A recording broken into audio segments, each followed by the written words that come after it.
Começa agora, Vitrine Literária, com o professor e escritor Francisco Grijó. Tudo sobre literatura contemporânea, temas, autores, obras, debates, análises, curiosidades e bate-papo com autores e editores. Olá pessoal, tudo bem? Mais uma temporada de Vitrine Literária. Vitrine Literária que está ligada diretamente à TV Vitória, ao YouTube da TV Vitória, à página de vídeo do Folha Vitória, e é um programa sobre literatura.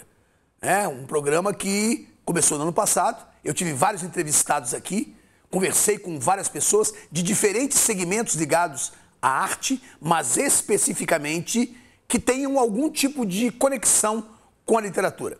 Fosse através da fotografia, fosse através da música, fosse através da biografia, através do jornalismo. Ou seja, a literatura é o carro-chefe, mas é justamente a partir dela que a gente vai trabalhar outras temáticas, vai trabalhar outras artes.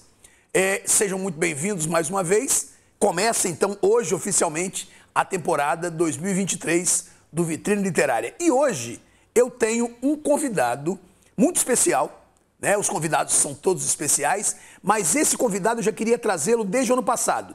Mas por uma série de problemas de agenda, a gente não teve condições de fazer essa entrevista. É um convidado muito especial no sentido de que a profissão dele não é uma profissão ligada à arte, mas ele conseguiu fazer uma conexão muito bem elaborada entre arte e ciência. Calma, é bom a gente lembrar sempre o seguinte: o meu entrevistado é um médico, assim como foi o Jorge Elias, né? Um dos últimos entrevistados, junto com o Vitor Nogueira, que a gente falou sobre fotografia. O Jorge Elias também é um médico, mas o Jorge Elias não é um médico que trabalha com a mente, não trabalha com a memória, não trabalha com a cabeça, não trabalha com o pensamento. Ele trabalha com o coração. Esse convidado de hoje, ele é um psiquiatra, é um psicanalista e é principalmente, pelo menos na minha visão, certamente não é a visão dos pacientes dele, mas principalmente ele é um grande poeta, um ótimo cronista também e um grande, vamos dizer assim, um grande arregimentador de intelectuais. Nascido em Goiânia, mas na verdade vive como capixaba. Então eu tenho aqui ao meu lado um querido amigo e também um ótimo escritor, Ítalo Campos, que está aí diante de vocês. O Ítalo nos abrilhanta, né, com essa participação no Vitrine Literária, nesse primeiro programa dessa nova temporada. E antes de eu fazer a primeira pergunta para o Ítalo, eu quero que o Ítalo se apresente, porque eu apresentei o Ítalo como psicanalista, psiquiatra, poeta, cronista, escritor, membro da Academia Espírito Santense de Letras, mas eu gostaria muito de ouvir o que o Ítalo tem a dizer sobre si mesmo. Ítalo, apresente-se, fique à vontade. Primeiro, agradecer, Grijó, esse espaço privilegiado, elogiar esse espaço. Sentimos muita falta da arte, né, nos canais de comunicação, especialmente da literatura, né, a música, por exemplo, tem muito mais espaço. A gente carece muito de falar sobre literatura. Eu me apresento como um goiano exilado aqui no Espírito Santo, ou um capixaba que de vez em quando vai se exilar em Goiás. E por isso mesmo, por esse exílio, eu busco escrever as minhas saudades, as minhas memórias.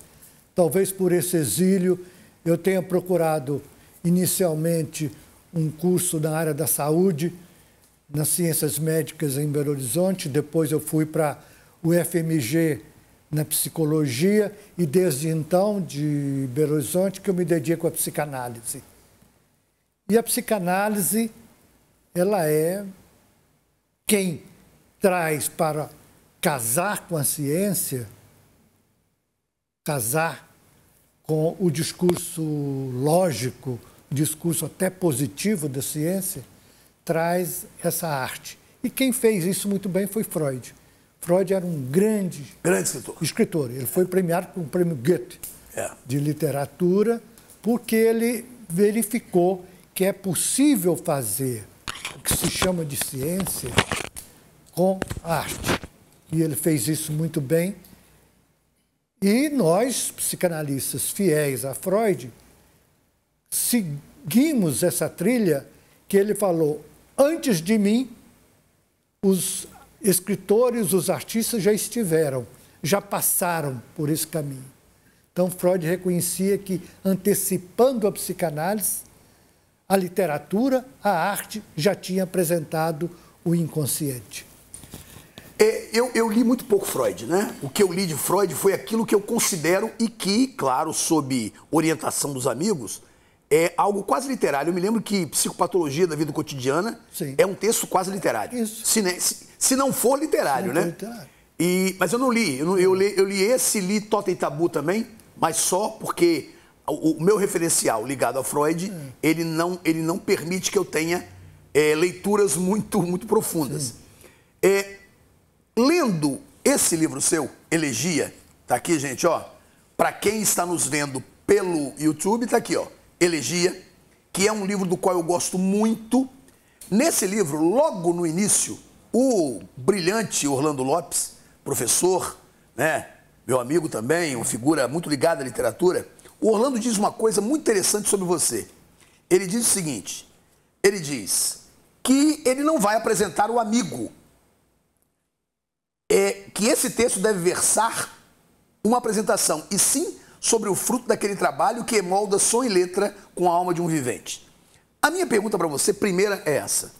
Você é o que você escreve? Eu sou muito menos do que o que eu escrevo. O que eu escrevo são muitas vozes que ecoam através de mim. E, na verdade, eu mesmo sou um ser dividido. Sou um ser dividido. Como assim, dividido? Em consciente e inconsciente. Quando eu me apresento, e tentei me apresentar aqui, eu me apresentei como uma certa unidade. Goiano, psicanalista, né? Esse ser consciente. Mas quem manda em mim, quem me comanda, é um outro sujeito que o Freud chamou de sujeito do inconsciente. Então, eu sou mais de uma voz. Eu sou dividido, e Freud trouxe isso para a civilização, entre consciente e inconsciente. Ele falava, o homem não é dono da sua casa.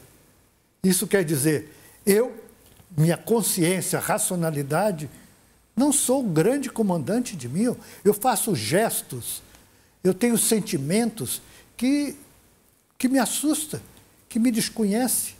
Eu digo coisas que só depois eu vou saber o que eu disse. Não é? Na escrita também. Então, o que eu escrevo é muito mais do que eu sou.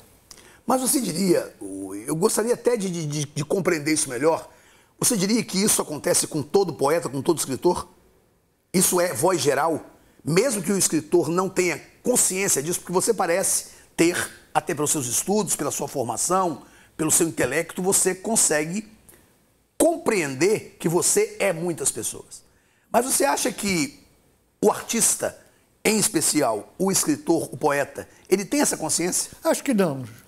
Acho que o escritor, ele, comparado aos loucos, né, ele tem muito de loucura, e o escritor é mesmo, enquanto escritor, um ser meio desorganizado, meio desordenado, meio inconveniente. Mas ele é meio estranho, mas ele não tem todo escritor tem a consciência de que ele é produto, né, de muitas vozes, que ele ouve muitas vozes dentro dele, vindos da sua civilização, da sua cultura, do sofrimento do outro, da alegria do outro, transmitida a ele por maneiras sutis, por formas sutis, e que ele é uma caixa de ressonância da civilização e da cultura. E sofre também por isso.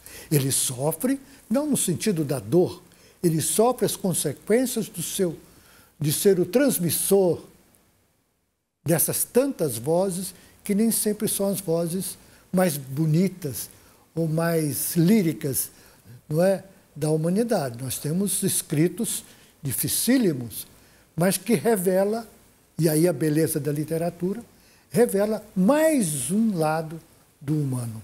O Freud, claro, nós não vamos ficar discutindo o Freud, evidentemente, até porque eu não tenho condições intelectuais para isso. Mas só para a gente finalizar uma coisa. Freud dizia que a cultura é uma neurose, né? Sim. Você, ao escrever, tem a consciência dessa neurose? Não, Isso influi no que você escreve? Essa consciência da neurose influi no que você produz? Eu sei que sou um neurótico constantemente em análise.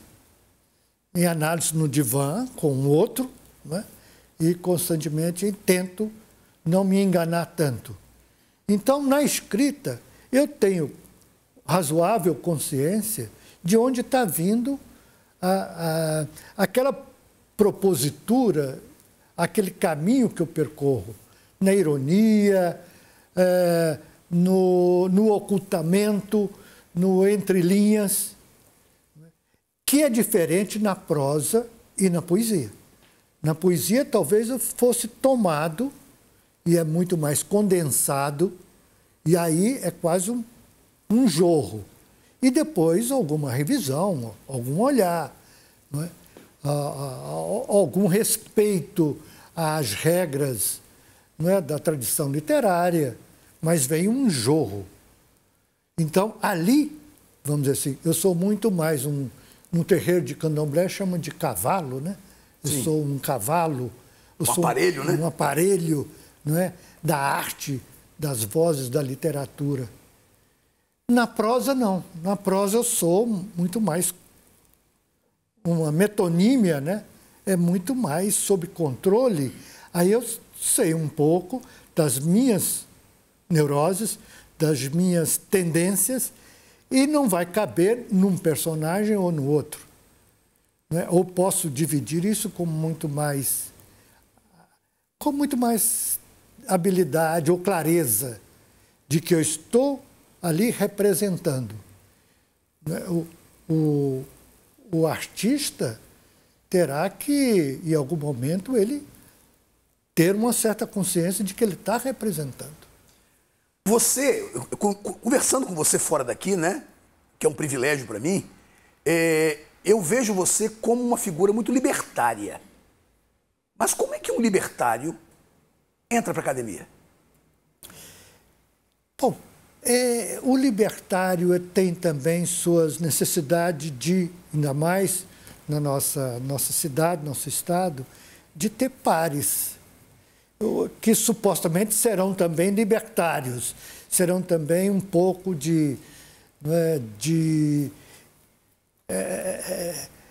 democratas, que serão animados, que têm um voto pela vida. É claro que a gente decepciona, porque em qualquer instituição tem gente que não são todos, não é, de um mesmo jeito. Claro. Né? E na academia eu encontrei pares que eu tenho grande satisfação de estar junto com eles. E tem também pares que têm nossas diferenças. Então, o libertário encontra na academia certo eco, uma certa saída da solidão que a escrita, que o momento de escritor, tal qual o momento de psicanalista, é muito solitário. Maravilha, maravilha.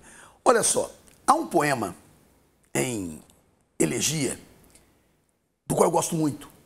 Talvez, em minha modesta opinião, o melhor poema do livro. Na página 62, você diz assim: poema é cama de vivos e vivas, lascívia e dor. Todo poema é de amor. Poema é cama, dura poesia, noite e dia furtiva. Poema é cama de motel, jornal, silêncio. Frase final: poema é. No sentido de que o poema existe, né? Quando você coloca a ideia de que o poema ele é cama, que o poema é lascívia, você está colocando a ideia de que o poema é desejo, É tesão. Sim. Fala um pouco pra gente sobre isso. O poema é tesão? O poema é erótico. Sempre? Sempre. Um poema que fala sobre assassinato, você colocaria como É erótico. Ele tem ali uma pulsão de vida contida naquilo ali. Ele pode ser um poema, até um poema político. Mas se ele é poema, não é um panfleto. Se ele é poema, ele é erótico. Ele é ligação. Ele faz repercussão. Né? Ele é quase uma materialidade. Né? E o poema, quando ele é poema, com sua força, ele é uma rocha. Ele é lançado nas consciências para, às vezes, dinamitar, para, às vezes, abrir novas visões. O sujeito fica siderado. E tem muita gente, e como eu, muitas vezes, já li um poema numa certa ocasião e não conseguia, né, talvez, uma defesa à maravilha do poema, não conseguia captar aquilo ali. E mais tarde, aquilo vem como um petardo. É isso. É isso que é a vida. É isso que é o ser humano. É isso que é o amor. Me surpreende. Então, o poema, ele é erótico nesse sentido. Ele é erótico por isso. Ele é tesão por isso. Ele é pulsão de vida por isso. Ele tem um texto dramático, mas ele é pulsão de vida. Ele é esperança. Ele é ligação. Então, não, na própria posição do autor, o que ele está ali carreando é pulsão de vida. O morto não escreve. O morto não escreve. O morto fica, não é, sem tensão nenhuma. É zero tensão. Mas o morto inspira. Mas o morto inspira. Exatamente. Aí o erotismo é transferido para quem vai escrever sobre. Sim, porque o que inspira é, na verdade, a morte. Inspira. Né? A morte não tem nome, a gente pode dar nome, mas o que inspira é a morte. Quer dizer, o que inspira um autor é exatamente o vazio. É exatamente daí que ele faz uma pulsão de vida. A pulsão de vida e a pulsão de morte caminham assim. Então, é do vazio, da ausência e disso que angustia o escritor, que ele procura dar palavras nessa ausência. Ele procura dar sentido. Ele coloca significantes que cada um vai capturar e dar um significado. Isso vai fazendo laços, vai fazendo vida, vai fazendo erotismo, né? Que maravilha. Eu vou confessar uma coisa aqui ao vivo, rapaz. Eu vou te falar. Eu ouço a expressão pulsão de morte de diversas pessoas, mas a primeira pessoa a me explicar o que é a pulsão de morte de uma forma absolutamente compreensível foi você. Estou impressionado. Muito obrigado, cara. Obrigado. Muito obrigado. Mas vamos pegar esse gancho aí. Você disse que se escreve e o poema ele vai se expandir de acordo com as pessoas que leram, por exemplo. Sim. Você escreve pensando no leitor? Quando você escreve um livro de poemas como Elegia, que é um livro que não é fácil, não é um livro de fácil apreensão, de imediata apreensão. Quando você escreve, você pensa no leitor? Claro que eu só escrevo porque existe o leitor. Mas você é condescendente com ele? Não. Problema dele. Eu não tenho como, porque esse leitor não é identificado. Se for meu pai, seria uma coisa. Se for meu irmão, que é meu parceiro de escrita, outra. Se for... Então, não tem como identificar o leitor. Se o escritor colocar um destino, né, nessa sua obra, ele diminui a sua obra. O leitor está ali junto com o escritor. Ítalo Calvino traz isso. Né? Rita de Cássia Maia, que Sim, esteve aqui com você, esteve aqui. Trabalha isso. Eu sei. Não. Conversando sobre isso. Pois é, o escritor e o leitor estão juntos. Por isso a obra é perene, porque o leitor recria. Mas esse leitor não é identificado. Eu não faço uma obra para esse ou aquele público, ou esse ou aquele leitor. Mas o leitor tem que estar incluído. Mas o que você espera dele? que você espera do seu leitor? Você disse que escreve imaginando que você vai ter leitores. Sim. Mas o que você espera dele? Olha, eu tenho o meu lado de vaidade e não é escritor, aí é o neurótico. Espero alguém que leia mesmo, não é? E às vezes tem coisas na gaveta que eu tenho 3 ou 4 livros na gaveta, não é que não é o leitor a quem eu estava destinando está lá anônimo ainda, mas quando há um leitor identificado que manda, olha, aquela passagem, ou um leitor como você que acaba de dizer aqui algumas coisas que animam nas minhas fraquezas de parar de escrever, vontade de nunca mais escrever. Isso rola muito. Rola muito. E então, quando a gente tem esse depoimento vivo, do leitor vivo, com nome e sobrenome, isso nos anima. Então, vamos fazer o seguinte. Já que você disse que há momentos em que você pensa em parar de escrever, eu estou aqui com um livro que você organizou. Está aqui, gente. Para quem está nos vendo, claro, não o pessoal do podcast, mas o pessoal do YouTube está nos vendo.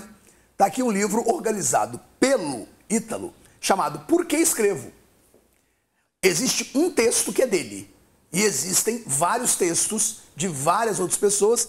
Ele organizou, arregimentou e fez um livro muitíssimo interessante, que, confesso, não li todo, porque não li todos os textos. Por que você escreve? É isso. Estamos aqui falando sobre isso. Nesse texto que eu faço essa pergunta, e aqui eu quero dar fazer uma referência a Sérgio Blanc, que fez isso aqui. Fez aqui, inclusive, estou no livro. Francisco Grijó está no livro. Antes de Sérgio Blanc, vários outros autores e editores organizaram com essa mesma pergunta, por que escrevo? George Orwell, que é um grande crítico, um grande sarcástico, também organizou um livro chamado Por que Escrevo? Eu escrevi nesse livro muito mais um ensaio do que um depoimento pessoal das minhas carências, dos meus vazios, mas, em resumo, eu escrevo porque me falta, eu escrevo porque me dói, eu escrevo porque tenho saudades, eu escrevo porque quero esquecer, eu escrevo porque quero lembrar, eu escrevo porque quero eternizar, eu escrevo porque quero morrer. Então, eu escrevo por essas razões. Eu escrevo para deixar e escrevo para desaparecer. Eu escrevo muitas vezes para memorizar. Não tem aquele componente do artista, a vaidade, não? Tem também. Como eu estava dizendo anteriormente, não é? Se consigo alguém para ler, alguém identificado, e me dá um retorno, tira um pouco da solidão. O escritor precisa um pouco. Isso que acontece quando a gente reúne na academia, não é que pelo menos os pares da academia, um ou outro lê o livro, porque a comunidade em geral lê muito pouco, no Brasil não lê quase nada. Então, a gente tem pelo menos alguns territórios que a gente tem algum reconhecimento, não é, que leem, que respondem. O escritor precisa um pouco desse eco. Tem uma frase muito interessante dos psicanalistas. Se o seu delírio é compartilhado, pelo menos com um, já não é delírio. Então, né, talvez o escritor seja isso. Precisa pelo menos alguém que fala, eu li seu livro, você falou isso. Que maravilha. Então, a gente acalma. Ótimo, ótimo. Olha, eu ficaria conversando com você aqui 2 horas. Inclusive, já me antecipo para convidar você a voltar. Tá? A gente tem pouco tempo, né? Já acabou o nosso tempo. Eu só queria que você dissesse para todo mundo o seguinte, onde as pessoas podem encontrar seus livros? Com você, em qual editora, como podem? A Livraria do Estudante, que tem uma loja em frente ao Tribunal de Contas e uma loja em Vila Velha, e na livraria que tem dentro do Centro da Praia Shopping. Infelizmente, na Logos, fechou ali no Jardim da Penha, que tinha também os nossos livros, dos autores capixabas, e me parece que restam essas duas referências, Livraria do Estudante e a livraria dentro do Centro da Praia, que não me ocorre agora o nome, mas é a única livraria que tem no Centro da Praia. Então, fica aí, pessoal, quem tiver interesse em conhecer a obra do Ítalo, que é uma obra essencial, é só buscar nesses espaços. Ítalo, muitíssimo obrigado. Você deu uma aula aqui hoje, cara. Que bom.